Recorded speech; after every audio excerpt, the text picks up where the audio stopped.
자, 오늘 고린도후서 4장 7절에서부터 15절까지 있는 말씀을 통하여서 은혜를 나누도록 하겠는데, 말씀의 제목을 7절에서 보시면 그렇게 되어 있죠. 우리가 이 보배를 어디에 가졌으니? 질그릇에 가졌으니. 이 말씀은 그대로 의지해서 질그릇 속에 있는 보배라는 말씀의 제목으로 수요 예배 시간에 나누도록 하겠습니다. 이 본문의 말씀을 통해서 사도 바울이 우리 속에 있는 그 보배에 대해서 다시 한번 얘기를 하고 있는 겁니다. 그래서 이 본문의 말씀은 대지를 세 개로 나눈다고 하면, 첫 번째 대지가 7절에 있는 것처럼 연약한 질그릇에 뭐가 담겨 있다고요?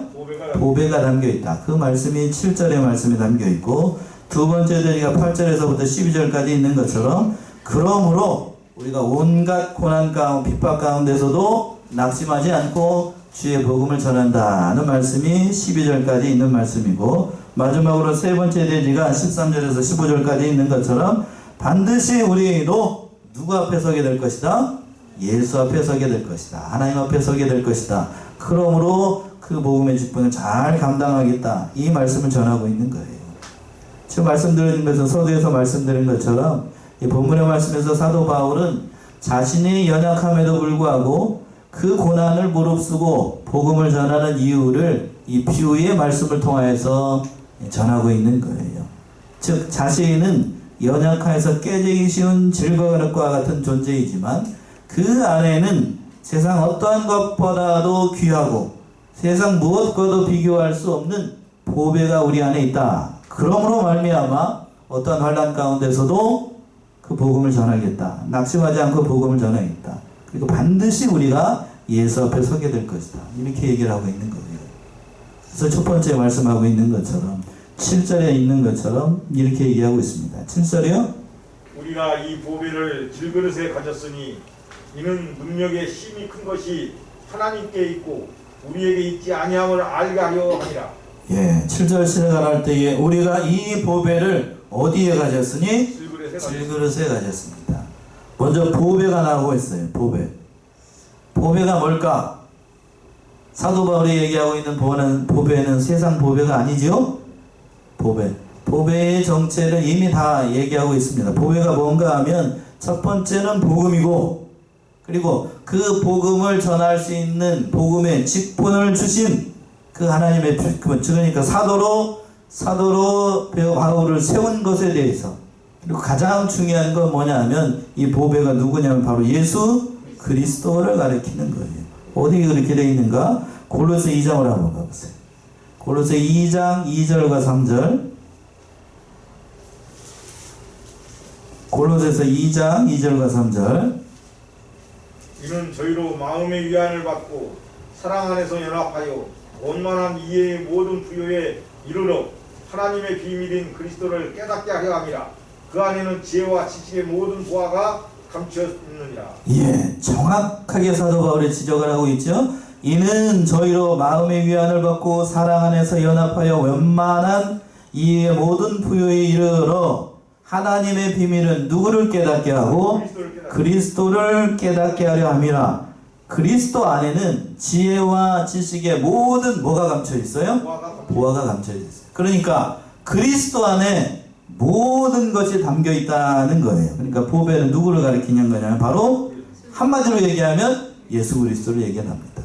그 예수 그리스도가 어디에 있다고요? 질그릇 안에 있다. 그럼 질그릇은 뭔가?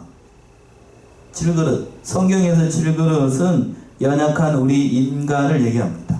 우리 연약한 인간 안에, 그러니까 사도 바울 안에 뭐가 잠겨 있다는 얘기죠? 그리스도가 있다. 그러면 사도 바울 안에만 그리스도가 있는 거죠? 우리는 없고? 아니죠? 예수를 믿는 모든 사람들은 예수님께서 그 질그릇 안에, 우리의 인성 안에, 우리의 전 인격 안에 예수님께서 좌정하고 계십니다. 아멘이신가요? 보배가 담겨져 있어요. 그래서 그 연약한 질그릇 안에, 그러니까 이 질그릇이 볼품이 없고 연약하고 깨지기 쉬워도, 그래도 하나님께서 예수 그리스도를 그 심령 가운데 줬으니까 그 질그릇을 어떻게 생각을 할까요? 귀하게 여길까요? 천하게 여길까요? 질그릇이 귀해서 귀하게 여길까요? 아니지요? 아닙니다. 그 질그릇 안에 뭐가 담겨 있으니까요? 이 보배가 담겨 있으니까. 보배가 담겨 있으니까 그 질그릇을 그 보배를 담고 있는 질그릇도 귀하게 여기는 겁니다. 그렇다라고 하면 여기서 우리가 한 가지 사실 또 하나 알아야 되는데, 자, 질그릇 안에 보배가 담겨 있으니까 그 질그릇을 그러면은 어떻게 해야 될 것인가? 그 질그릇 안에 있는 보배를 나타내야 되겠죠? 그렇죠? 질그릇 안에 꽁꽁 숨겨져 놨으면은 질그릇 안에 뭐가 담겨 있는지 알 수가 없잖아요? 그렇죠? 그렇잖아요. 자, 그러니까 이 질그릇이 어떻게 되면 될수록 그 보배가 나타나게 돼요? 가만히 있어도 꽁꽁 숨겨놓고 그냥 깨질까봐 어떻게 할까봐 그냥 가만히 놔두고 이렇게 숨겨져 있어야 보배가 나타날까요? 아니면은 여기저기 깨지기 시작해가지고 여기 깨지고 저기 깨지고 여기 깨지고 해야 나타날까요? 어떻게 되는 건가요? 그렇죠? 깨진 만큼 뭐가 나타나요? 그렇죠? 그렇다라고 하면 많이 깨지면 깨질수록 누가 나타나요? 보배가 나타납니다. 이 질그릇이라고 하는 것은 뭐를 상징을 한다고요? 우리 자신을 상징해요. 그러니까 우리 자신이 어떻게 되면 될수록 깨지면 깨질수록 뭐가 나타나요? 그 안에 그리스도가 나타납니다. 그러니까 깨져야 돼요. 깨져야 돼요. 이 말의 뜻은 그러니까 그래서 15절 먼저 한번 봅시다. 15절 먼저 한번 보세요. 15절 어느 15절 한번 읽어보세요. 모든 것을 너희를 위하여 하는 것은 은혜가 많은 사람의 감사함으로 말미암아 더하여 넘쳐서 하나님께 영광을 돌리게 하려 함이라. 하반절에 누구에게 영광을 돌린다고요? 하나님께 영광을 돌리도록 합니다. 우리 안에 뭐가 나타나서?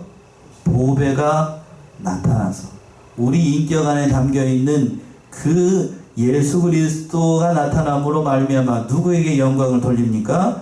하나님께 영광을 돌리도록 하는 거예요. 그러니까 깨지면 깨질수록 성경에서 그러니까 성경에서 보게 되면 흔히 특히 그렇게 얘기를 해요. 예수 믿으면 뭐 받습니다? 보통 그렇게 얘기합니다. 세상 사람들이 예수 믿으면 뭐 받습니다? 복 받습니다. 예수 믿으면 또 뭐 합니다? 형통합니다.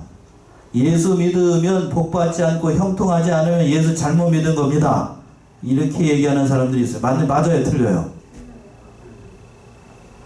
제가 이 얘기를 몇 번 해가지고 여러분들 아신 분은 아시겠지만 성경에서 예수 믿으면 반드시 복 받아야 되고 예수 믿으면 형통해야 되고 그렇게 성경은 얘기하고 있지 않아요.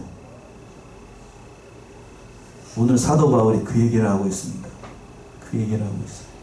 무슨 얘기인가? 예수 그리스도 우리 안에 뭐가 담겨져 있으니까요?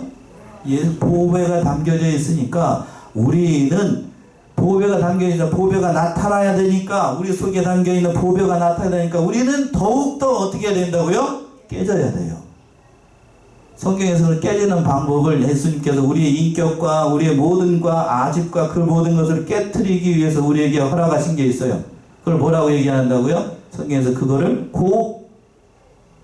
고난이라고 얘기합니다. 하나님께서 우리에게 고난을 주신 이유가 뭘까?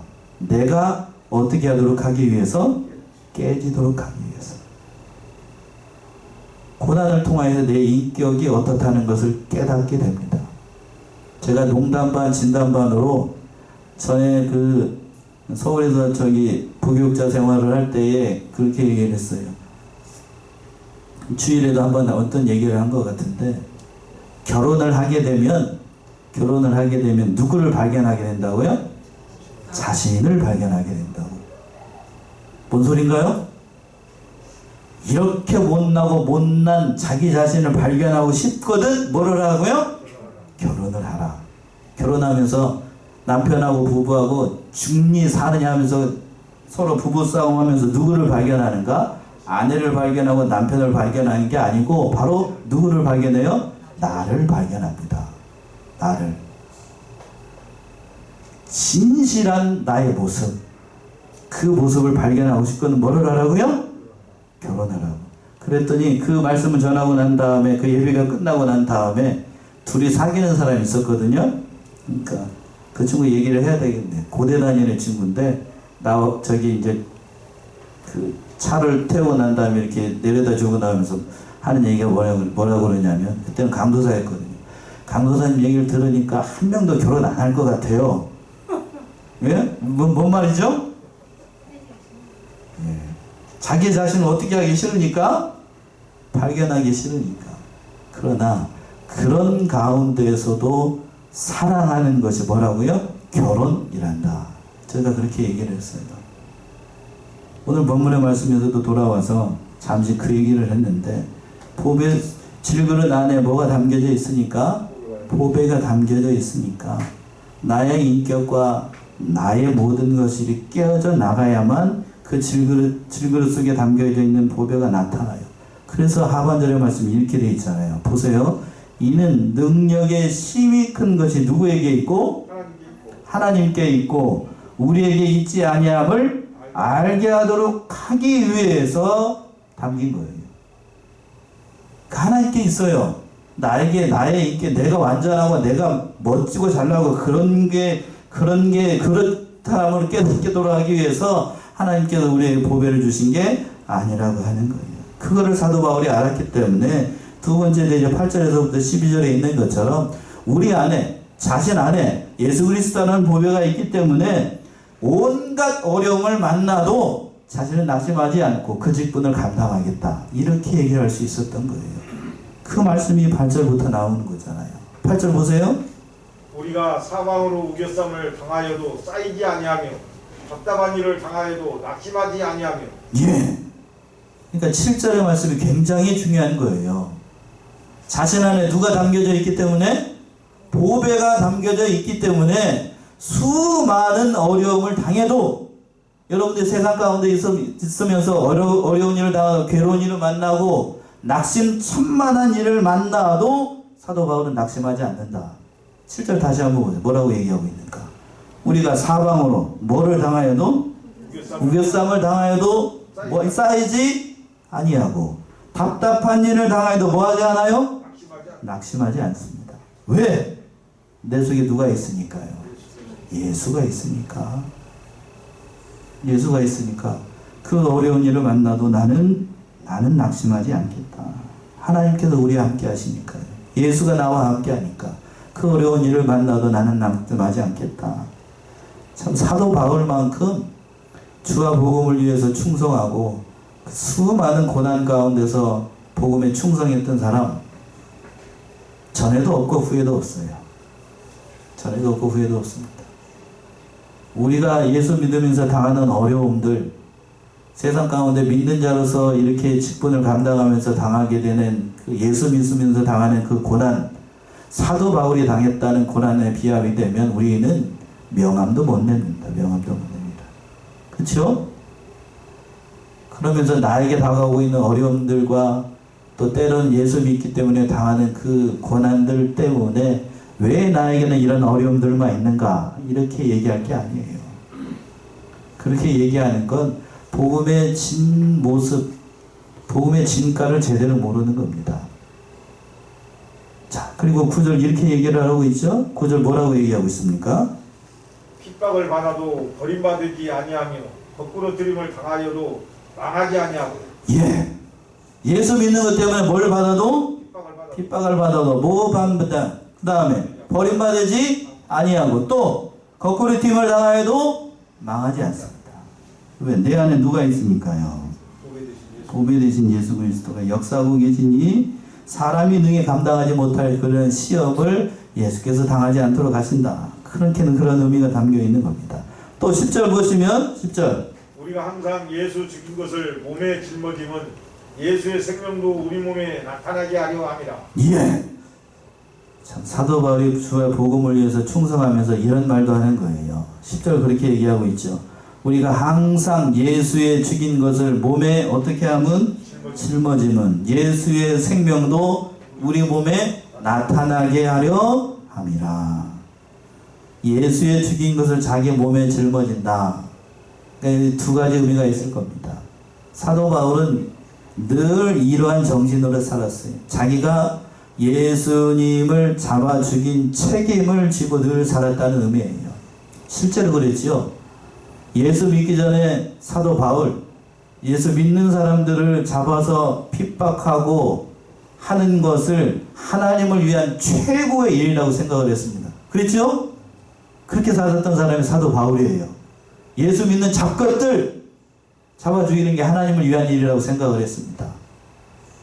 그러나 담에색 도상에서 부활하신 예수님을 만나고 난 다음에 그것이 잘못된 일이라는 것을 깨닫고 늘 이 정신으로 살았어요. 10절 다시 한번 보시면 그랬잖아요. 우리가 항상 예수의 죽인 것을 몸에 짊어짐은 예수의 생명도 우리 몸에 나타나게 하려면, 사도 바울이 그 정신으로 살았어요. 나는 예수님을 믿는 사람들, 또 특별히 예수를 핍박했던 그러한 사람이다. 예수님을 죽인 책임을 마치 자기 일처럼 짊어지고 살았다는 겁니다. 왜? 예수님의 생명도 우리 몸에서 반드시 나타내게 될 것을 소망하면서 그 직분을 감당했던 거예요. 그러니까 이 정신으로 살았던 거예요, 사도 바울. 뭔 말인지 아시겠죠? 그러니까 그 정신으로 살았습니다. 자, 11절 또 보시면 11절 뭐라고 얘기를 하고 있습니까? 우리 산자가 항상 예수를 위하여 죽음에 넘기움은 예수의 생명이 또한 우리 죽을 육체에 나타나게 하렵니다. 예. 우리 산자가 항상 예수를 위하여 죽음에 넘기움은 예수의 생명이 또한 우리 죽을 육체에 나타나게 하려 함이라. 성도가 항상 예수님 위해서 자신의 목숨을 넘겨주고 예수님의 생명만을 위해서 살아간다라고 하는 건 그 자체가 또 복일 거예요. 이러한 정신으로 살아갔던 게 사도 바울이죠. 여기서만 이렇게 얘기하고 있는 게 아니고 사도행전 20장 24절에서는 이렇게 얘기했습니다. 봅시다. 사도행전 20장 24절. 천천히 찾으세요. 사도행전 20장 24절. 나의 달려갈 길과 주 예수께 받은 사명 곧 하나님의 은혜의 복음 증거하는 일을 마치려 하면은 나의 생명을 조금도 귀한 것으로 여기지 아니하노라. 예, 사도 바울의 복음에 대한 열정, 그걸 잘 표현한 말씀입니다. 나의 달려갈 길과 주 예수께 받은 사명 곧 하나님의 은혜의 복음을 증거하는 일을 마치려 하면은 나의 생명도 조금도 뭐한 것으로 귀한 것으로 여기지 아니하노라. 자신의 생명도 귀한 것으로 여기지 않고 늘 불철자 예수만을 위해서 살았던 것이 바로 사도 바울이었습니다. 또 그래서 예수의 생명이 또한 우리 죽을 육체에 나타나게 한다. 죽어도 주를 위해서, 그러니까 죽는다고 할지라도 예수님께서 반드시 우리를 어떻게 할 것을 믿고 다시 살려줄 부활의 소망을 두고서 사도 바울은 늘 살았던 거예요. 그러니까 믿는 자들에게 있어서 죽음은 결코 고통스럽거나 괴롭거나 슬픈 일이 아니라고 하는 얘기입니다. 앞에서 그랬죠? 나의 질그릇 안에 뭐가 담겨 있다고요? 보배가 담겨 있습니다. 그러니까 많이 깨진 만큼 뭐가 나타나요? 보배가 나타나요.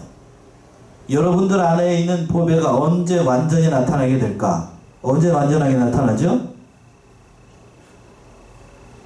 고난을 많이 받았을 때, 목사님이 이병규 목사님 살아계셨을 때 그런 얘기를 하셨는데, 결정적으로 가장 많이 나타나는 때는 뭔가 하면 예수님께서 재림하신 날이고, 그렇죠? 그 보배가 다 나타나서 우리 부활하게 되잖아요. 그리고 그거 못지않게 또 나타나는 때가 있어요. 언제일까요? 많이 깨지는 때, 우리의 육신이 완전히 깨지는 때. 언제죠? 제가 질문을 어렵게 하나? 언제죠? 언제 많이 나타날까요? 내 속에 있는 보배가 나타나는 때, 고난받을 때, 뭐 할 때, 그런 얘기 말고 여러분이 죽을 때. 그렇죠? 자, 하나하나 깨져가지고 내 육신이 짠 하고 깨지는 게 뭐죠? 죽음이잖아요, 죽음. 그 죽게 되면 우리의 뭐만 천국에 가게 돼요? 영만 천국에 가게 돼요. 그러니까 그 영을 붙잡고 있는 뭐가 같이 일어나게 되는 거죠? 그리스도의 생명이 우리를 붙잡고 가는 거잖아요. 그게 나타나게 되는 거예요. 그러니까 예수를 위해서 죽는 거는 뭐가 나타나는 거니까? 우리 속에 있는 뭐가 나타나요? 보배가 나타난 일이니까 예수님을 믿는 사람들이 죽는 건 그 슬픈 일인가요? 기쁜 일인가요? 이렇게 물어보면 알달달하지요. 죽는 건 싫은데 뭐가 나타나는 건 좋고 보배가 나타나는 것은 좋은 거 아니에요? 그치요? 죽어야 어디 가요? 살아서 천국 가는 사람 있습니까? 물론 개 중에는 성경에서 보게 되면 죽음을 맛보지 않고 올라간 사람들이 있어요. 누가 그랬죠? 에녹과 또 산에서 불 내려와가지고 불로 저기였던 사람 엘리야죠. 엘리야. 두 사람 말고는 다 어떻게 해서 올라갔어요? 죽어서 천국 갔습니다. 나는 특별한 은혜를 받아가지고 죽음 안 보고 천국 갈랍니다. 그런 사람은 그 잘못 이상한 사람이고, 대부분의 경우는 어떻게 간다고요? 죽어야 어디 가요? 천국 가요. 우리의 질그릇이 어떻게 해야만? 깨져야만 천국 가요. 그러니까 사도 바울은 자신의 죽음을 그러니까 뭐가 깨지는 것으로 생각했냐면 질그릇이 어떻게 하는 거? 짠! 하고 깨지는 걸로 생각을 했습니다. 근데 사도 바울 입장에서는 죽음은 그거 별거 아니다. 슬픈 거 아니다. 괴로운 거 아니다. 그러니까 주와 복음을 위해서 충성할 수 있었던 겁니다. 죽음을 두려워하지 않았어요. 그래서 12절과 같이 얘기합니다. 12절. 그런즉 사망은 우리 안에서 역사하고 생명은 너희 안에서 하느니라. 예. 이 말씀도 사도 바울의 신앙의 깊이를 보여주는 건데, 사망은 어디 안에서 역사하고? 우리 안에서. 우리 안에서 역사하고, 생명은 누구 안에서? 너희 안에서. 그러니까 이 복음의 직분, 그 직분이 얼마나 귀중한지를 사도 바울이 알았기 때문에, 사망이라는 것은 다른 말로 좀 쉽게 의역해서 얘기하면, 예수 믿는 것 때문에 고난 당하는 것은 우리가 담당하고, 그를 통해서 복 받는 것은 누가 받으라는 얘기예요? 너희가 받으라는 얘기예요. 그러한 정신으로 살았던 게 누구요? 사도 바울이었습니다. 왜 이렇게 살았을까요? 앞에서 이미 얘기했어요. 우리 자기 안에 누가 숨겨져 있기 때문에, 보배가 숨겨져 있으니까. 봤어요, 진짜 사도 바울은 그 세계를 직접 경험하고. 그랬기 때문에 이 세상에서 누리는 것, 이 세상 예수 말고 누리는 거는 그건 아무것도 아니다. 그러니까 복음을 위해서 충성할 수 있었던 겁니다. 마지막으로 세 번째가 13절과 15절에 있는 것처럼 반드시 우리는 예수 앞에 서게 될 것을 바라보면서 사도 바울이 이 얘기를 하고 있는 거예요. 자, 13절 봅시다. 13절. 기록한 바 내가 믿는 고로 말하였다 한 것 같이 우리가 같은 믿음의 마음을 가졌으니 우리도 믿는 고로 또한 말하노라. 예, 이 말씀은 시편 116편 10절의 말씀을 이용을 한 건데, 다윗이 큰 고난 중에서 믿는 거로 그 모든 어려움들을 당연히 담당하겠다라고 얘기한 그 대목을 인용을 한 거예요. 그러니까 고난이라고 하는 것이 우리에게는 당장 내 앞에서는 어려운 일이고 괴로운 일이지만, 그러나 그를 통하여서, 그 일을 통해서 누가 나타나는 것이니? 믿음이 나타나고, 나의 믿음이 나타나고, 예수 그리스도가 나타나고, 믿음을 증거하는 일이 나타나는 거니까 그 믿음 가지고 나는 얘기하겠다는 거예요. 그러니까 너희가 다 예수 믿는 것 때문에 고난 당하는 거, 그거 어려운 일이라고 생각을 하지 마라. 너희에게도 그러한 믿음이 있는 줄로 안다. 그렇게 얘기하고 있잖아요. 다시 한번 볼까요? 기록된 바 내가 믿는 거로 말하였다는 것 같이 우리가 같은 믿음을 가졌으니 우리도 믿는 거로 또한 말하노라. 뭘 믿는다는 건가? 고난이라고 하는 것, 예수 믿는 것 때문에 어려움 당한다라고 하는 것이, 그것이 슬프거나 괴로운 일이 아니라고 하는 겁니다. 그걸 바라보기 때문에 이 세상에서 예수 믿는 것 때문에 어려움 당하는 것, 그것 때문에 낙심하지 않는다. 이렇게 얘기하고 있는 거예요. 그리고 또 사도 바울이 궁극적으로 바라보고 있는 것이 14절 15절에 나와 있는데, 14절 보세요. 14절 뭐라고 얘기하고 있는가? 주 예수를 다시 살리신 이가 예수와 함께 우리도 다시 살리사 너희와 함께 그 앞에 서게 하실 줄을 아노니. 예, 사도 바울이 이걸 또 바라봤던 거예요. 마지막에 주 예수를 다시 살리신 이가, 주 예수를 다시 살리신 이 누구죠? 예수님을 다시 살리신 분, 하나님이죠. 성부 하나님이죠. 그 하나님께서 예수와 함께 누구도 다시 살리사 우리도 다시 살리사. 여기서 우리는 모든 믿는 자들을 얘기하는 거죠. 모든 믿는 자를 다시 살리사 너희와 함께 그 앞에 서게 하실 줄을 아노라. 그죠? 사도 바울은 부활에 대한 소망을 가지고 자기가 복음을 증거하면서 당하는 그 모든 어려움들을 이걸 바라보면서 이겨나갈 수 있었던 거예요. 그러니까 궁극적으로 지금 현재 당하고 있는 고된 삶이라고 하는 건 예수 그리스도의 그 영광된 부활에 참여하는 걸로 생각을 하고 늘 이것을 바라보면서 우리에게 다가오고 있는 어려운 일들을 이겨나갔던 겁니다. 로마서 8장으로 한번 가보세요. 거기서는 이렇게 표현했습니다. 로마서 8장 11절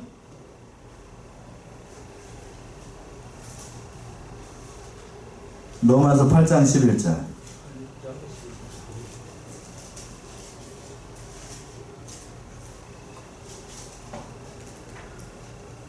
8장 11절 예수를 죽은 자 가운데서 살리신 이의 영이 너희 안에 거하시면 그리스도 예수를 죽은 자 가운데서 살리신 이가 너희 안에 거하시는 그의 영으로 말미암아 너희 죽을 몸도 살리시리라.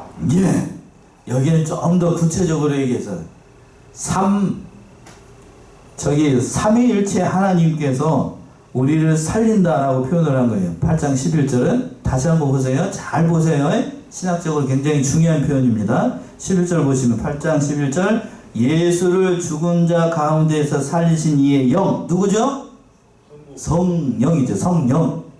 그렇죠? 살리신 이의 영 그랬으니까 성령이죠. 너희 가운데 거하시면 그 영이 너희 가운데 거하시면 그리스도 예수를 죽은 자 가운데 살리신 이 누구죠? 성부 하나님. 위에는 누구고? 성령 하나님이고 그 밑에는 성부 하나님이고 너희 안에 거하시는 그의 영으로 말미암아 너희 죽을 몸도 살리시리라. 그러니까 예수 그리스도로 그 성부 성자 성령이 누구도 살린다는 얘기냐? 누구도? 우리도 살린다는 얘기예요. 사도 바울이 이걸 바라봤던 겁니다. 이걸 바라봤던 거예요.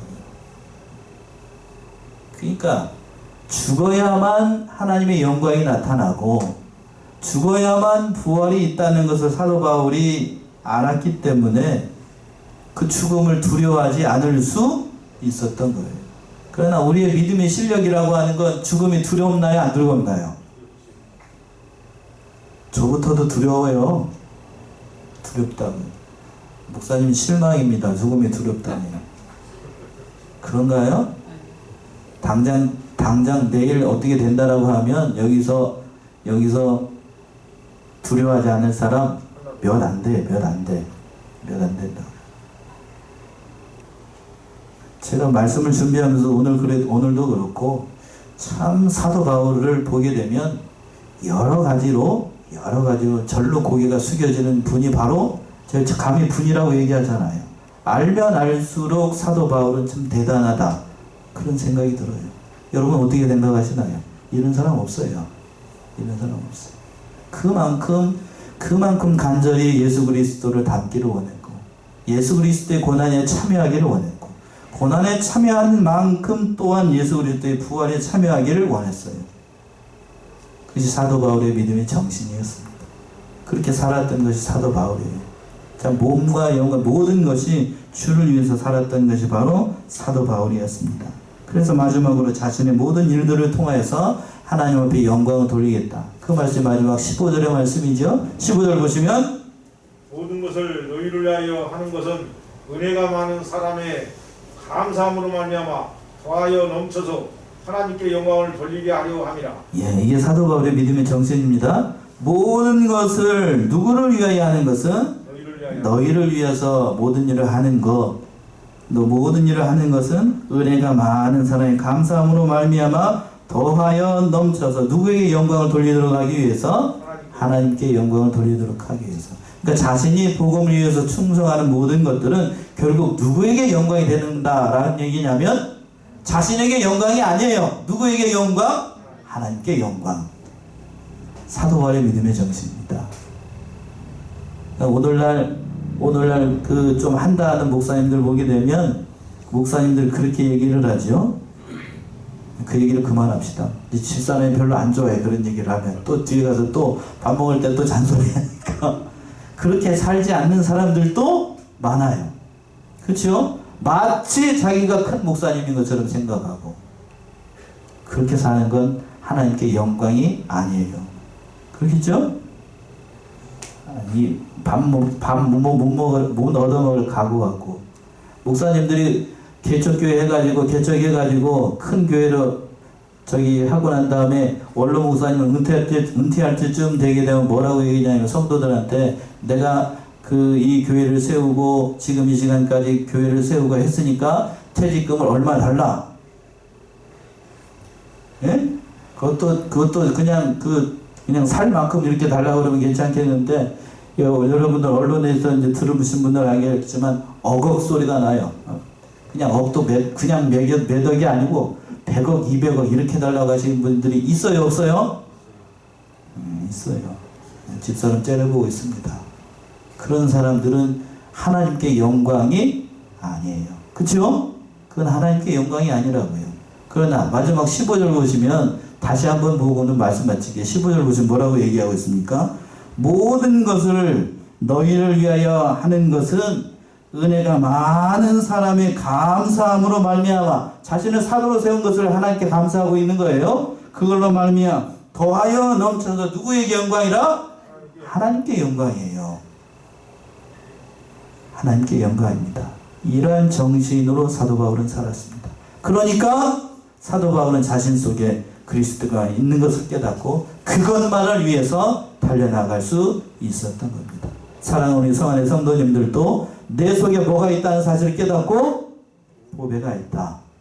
그것을 깨닫고 그 보배만을 귀하게 여기고 우리에게 닥치고 있는 모든 어려움들을 능히 이겨나가고 사도 바울의 믿음의 정신을 따라서 예수 그리스도 앞에 서는 부끄럽지 않은 신앙의 사람들 다 되시기 바랍니다. 기도하겠습니다.